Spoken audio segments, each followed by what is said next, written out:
ऐसा लगता है कि हमारे देश के अंदर कुछ लोगों ने सनातन धर्म को बदनाम करने की पूरी कसम खा रखी है।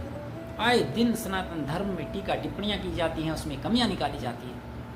आपने सुना ही होगा कि हाल ही में हमारे ही देश के एक बहुत बड़े प्रशासनिक अधिकारी ने प्रेमानंद जी महाराज को ही अंधविश्वासी कह डाला, और ऐसा करते वक्त उन्होंने ये नहीं सोचा कि ये बात उन लोगों तक भी पहुंचेगी जो आपसे अधिक ऊंचे प्रशासनिक पदों पर बैठे हैं और वो आपकी बात से सहमत न हो। और अगर आपको इस बात की चिंता नहीं है तो ये आपकी व्यक्तिगत राय हो सकती है, और अगर ये आपकी व्यक्तिगत धारणा है तो इसको फिर सार्वजनिक नहीं होना चाहिए।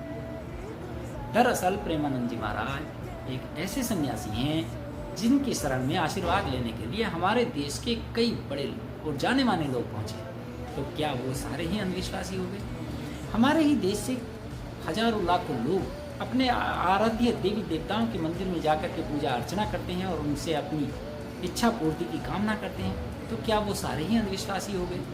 हाँ, कुछ कुटिल लोग होते हैं जो कुछ ऐसी इच्छाओं को लेकर के वहाँ पहुँचते हैं जिसके वो योग्य ही ना हो, और वो फिर इच्छाएं पूरी नहीं होती तो वो इस प्रकार के सन्यासियों को अंधविश्वासी कह देते हैं। दरअसल हमने क्या करा कि अंधविश्वास की परिभाषा ही बदल दी। जब कोई भी व्यक्ति किसी अपने बड़े उद्देश्य की पूर्ति के लिए किसी की शरण में सहायता के लिए जाता है तो उसे उस पर अंधविश्वास करना ही पड़ता है।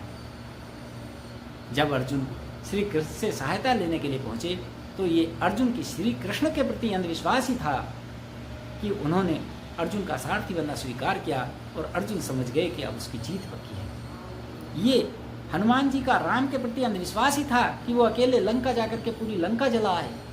ये सीता जी का अपने प्रति राम के प्रति अंधविश्वास ही था कि वो निडर होकर के अशोक वाटिका में रही। ये महाराणा प्रताप का चेतक के प्रति अंधविश्वास ही था कि चेतक इतना चौड़ा इतना गहरा नाला फांद गया और महाराणा प्रताप की जान बचा दी।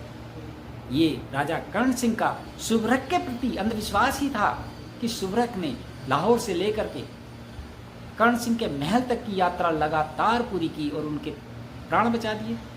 दरअसल जब हम किसी पर अंधविश्वास करते हैं तभी हमें कुछ बड़ा प्राप्त होता है, और जब हमें कुछ बड़ा प्राप्त करना होता है तो हमें किसी ना किसी पर अंधविश्वास करना ही पड़ता है। हाँ, अंधविश्वास करने के लिए आपका मन साफ होना बहुत जरूरी है। सनातन धर्म में कमी नहीं है। दरअसल कुछ लोगों की कुटिलता इतनी गहरी हो चुकी है कि उन्हें सनातन धर्म में अच्छाई दिखाई ही नहीं देती।